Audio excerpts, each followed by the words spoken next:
Welcome back to GearCheckGames. This is the 5th part of our Pikmin playthrough. Who am I joined by? Because everyone knows that I'm Trey. I'm Dan. And I'm Louie. Yeah, Joe is just dead.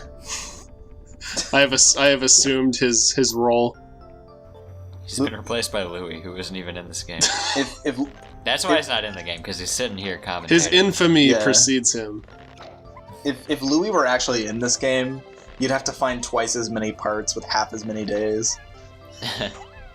That's like Pikmin hard, like Nuzlocke mode or something. Pikmin Nuzlocke. Every time if a Pikmin dies, it's dead for real. It doesn't come back. Yeah, if they die, you can't use them anymore. So you have to dismiss it. Maybe send it to a corner of the map. Where are you guys going? Okay. I'm assuming they had to get back on the pathing that is designed for them. Fellas, Olympus would be that way. Ooh. Don't tell me you're gonna just leave that one Pikmin behind just to toy with my heart. Just to have not a single day where Pikmin doesn't die. That's the goal. We have to appease the Pikmin gods. Yeah. If anyone would find a way to lose Pikmin on the first day, it would be you. Yes. On the tutorial stage. Well, he almost did, didn't he? Like he almost accidentally threw one into the engine. Yeah. Oh god. Yay! Oh yeah. So I f around here for a bit because I try to charge up some Pikmins. Okay, like get all flower Pikmin before you head out. Yeah, at least like a full I don't know, 15, 30 of them in each squad. Because I do it for the reds and the yellows. Well, because now that you've got all of the ship parts in this area, there's no reason to stay here other than just like farming Pikmin. Yeah. Yeah, the rest of this part's going to be us going to the El Forest Naval. Man, this chipmunk music is always a delight. Right? They should sell sped up versions like that on iTunes or something. You should have sped up the end of day too. The rocket just like blasts through the atmosphere. It goes to ludicrous speed. You see Olimar? He's like hanging on for dear life. My brains are going into my feet.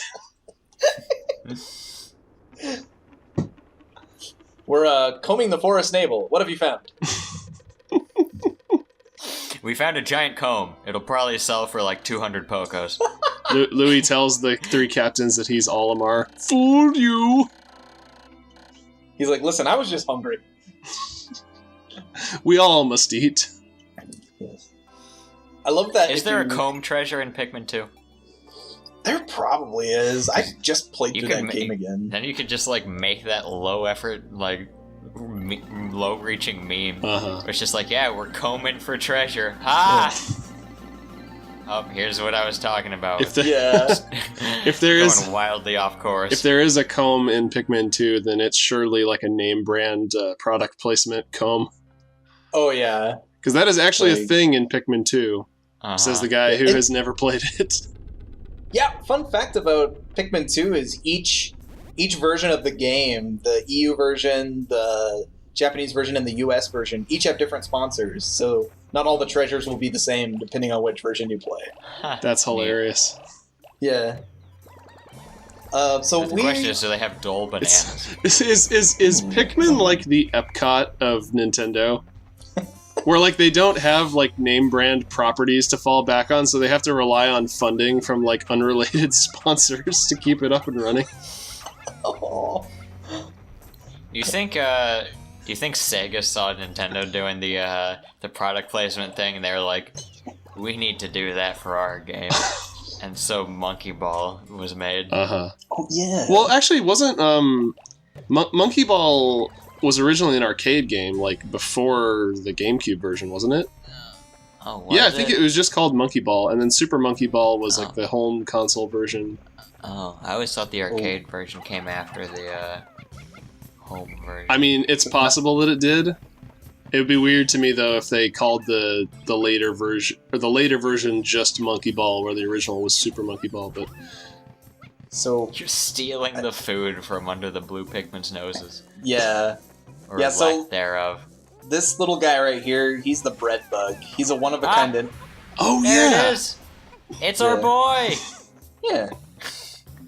He's a one-of-a-kind enemy in this area that has a treasure inside of him. Like, if I was to open the map right now, there would be a star right on his location.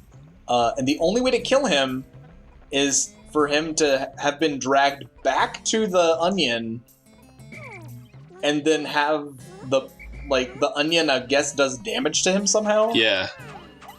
Okay, so that I is think you can also damage him by just throwing Pikmin on top of him, but it's like really precise. Yeah, and he's very mobile. He never quits moving. Yeah, I remember really struggling He's got a body that just don't quit. I remember really struggling to damage that enemy outside of like using the onion to like absorb him or whatever. Yeah.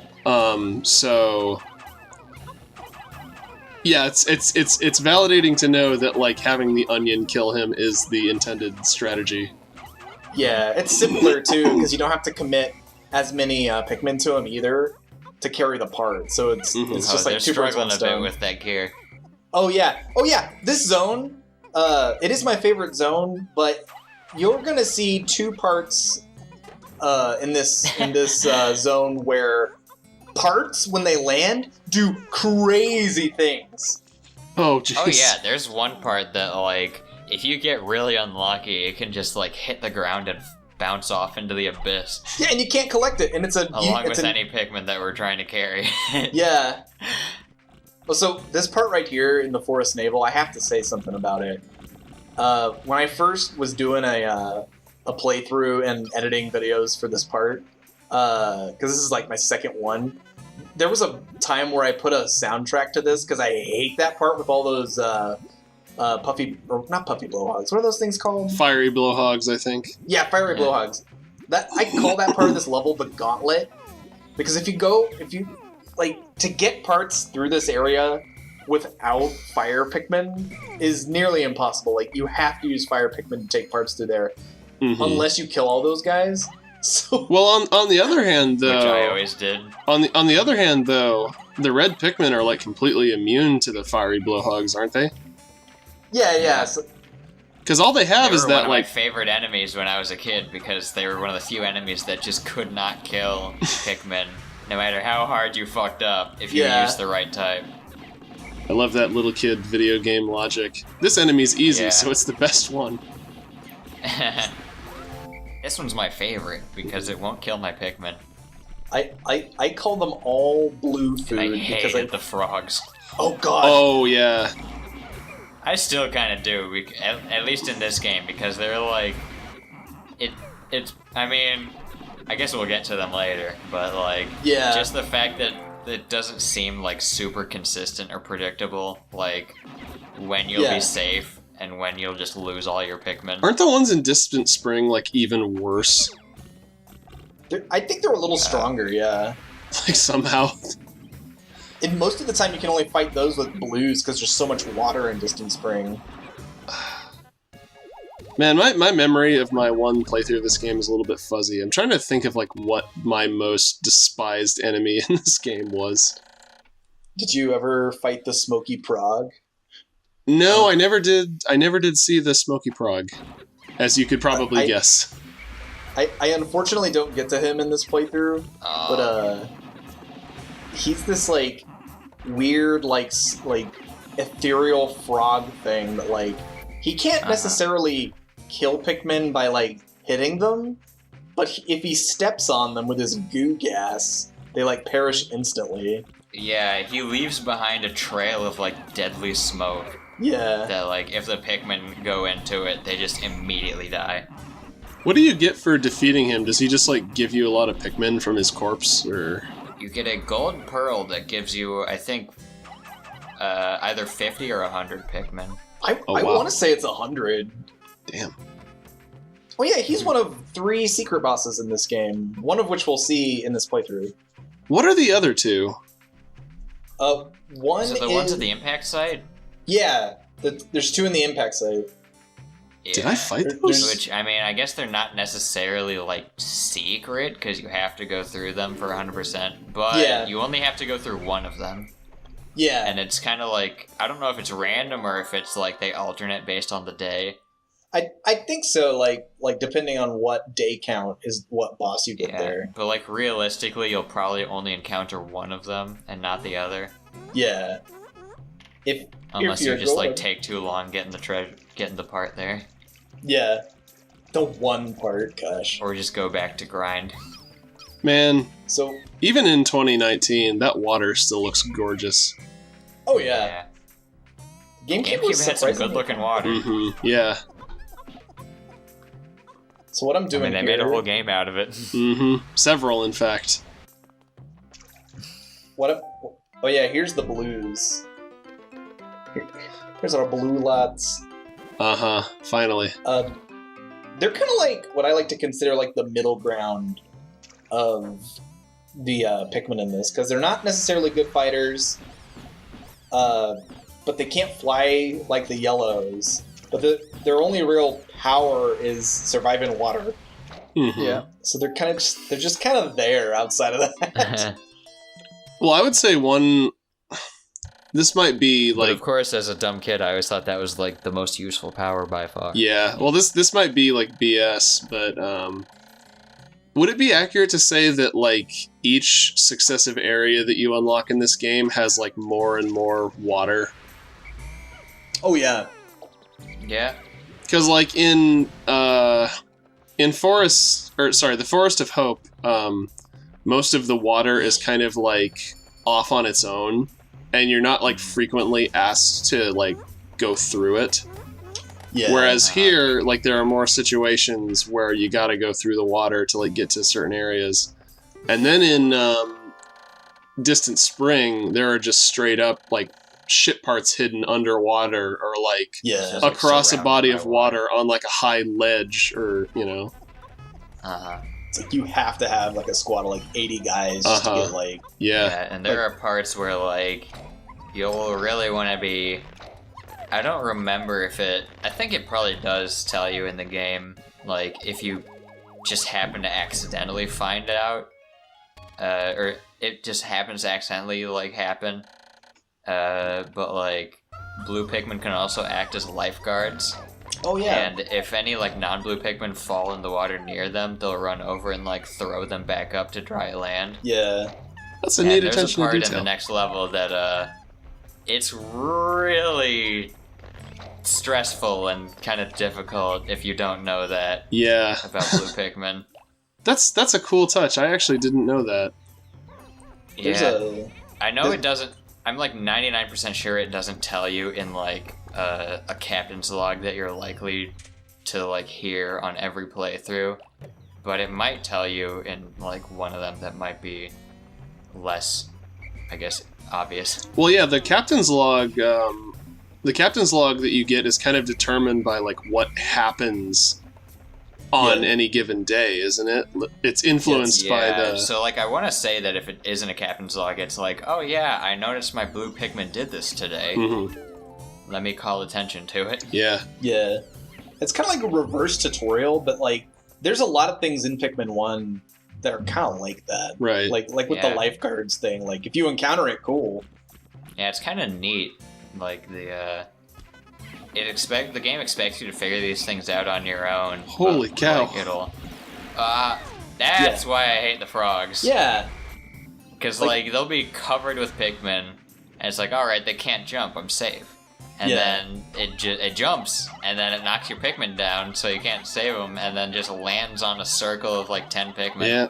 Takes more than that to keep them down, I guess. Yeah. I guess you kind of get that number back once you, like, defeat him, so it's kind of cyclical, but at the same time, it's like, what a waste. But see, that's not how my little kid brain thought. It didn't see, like, oh yeah, I get this many Pikmin back, so it's like acceptable losses. I just saw, I lost this many Pikmin. I screwed up. 10 sentient beings just lost their lives. I mean, if they behave These anything are Pikmin like... that can never be replaced. Right. They're individuals. In my mind, because you guys already know that I play Zerg and Starcraft. Like, they behave much like ants. Every life is expendable. Yeah, to an extent, you know. Oh my god.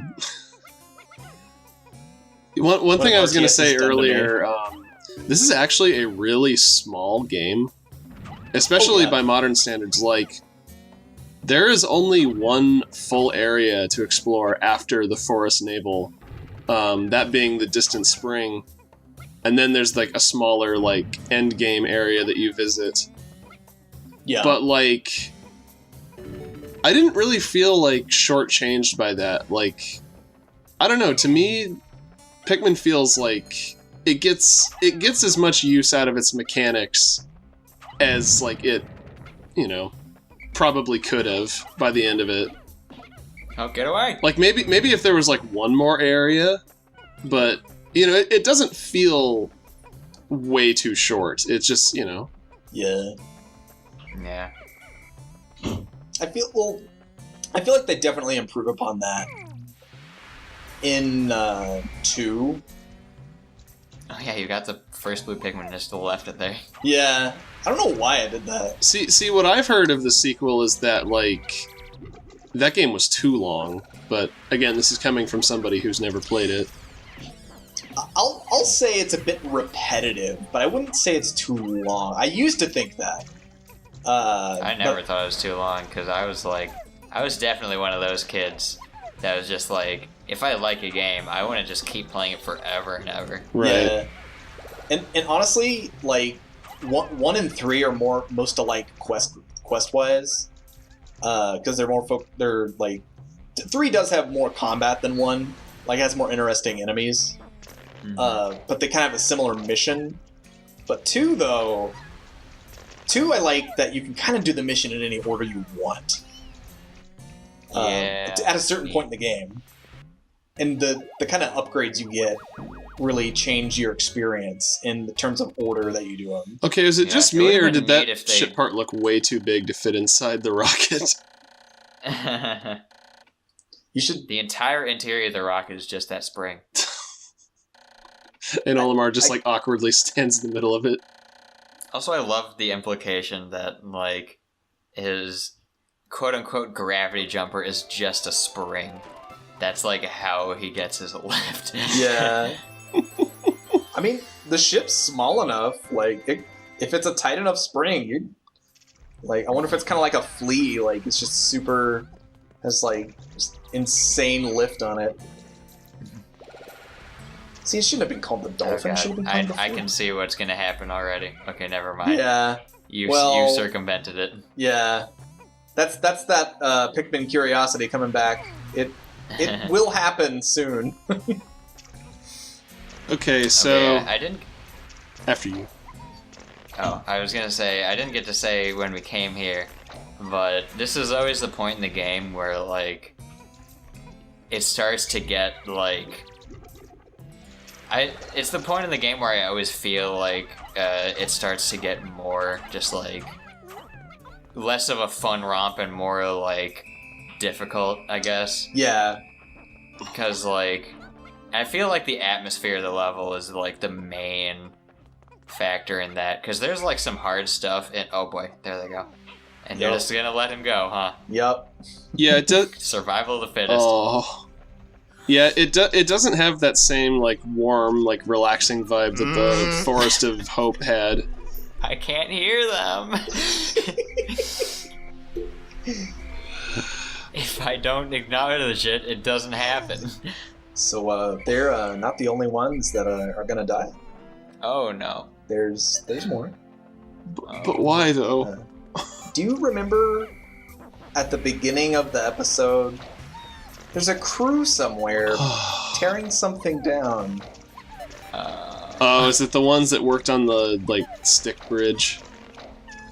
It's not the stick bridge. Well, it's like this... Well... You can see them. Oh, no. Oh, there's so many! No! Oh. You just see it at the last second. It's like, well... Bye. Trey, I am never leaving my kids with you. My hypothetical children. I'm like the Pied Piper of Pikmin. The pied murderer of Pikmin, more like. Yeah. I love how the end if of you ever have kids, they're gonna grow up to be like Rambo tough. Yeah. they're gonna grow up to despise me. God. Come on, Trey. Oh no. A blood-curdling shriek. He tried to get back. So is the end of Right. every part just going to be us berating you for all the Pikmin you let die? I kind of hope so. I need to be reminded of what is precious about life. Yeah, man. I've God. fallen off the 50... path. Oh, lost in battle. Left... Yeah. I left 21 dudes behind. Oh god. That was like almost half of your total. I'm so sad. Yeah. I'm so sad. But none of them were blues, so it doesn't count. Here's Oh, Trey's God. tribute to Mighty Number 9 here. Yeah. Come back, my sons. Oh god. Rippin' spaghetti. Never forgetty. Well, Join us next time when we've hopefully mentally and psychologically recovered from this tragic loss. Yeah, I don't know if that's possible, but I'll try. bye, y'all. Good night, everybody.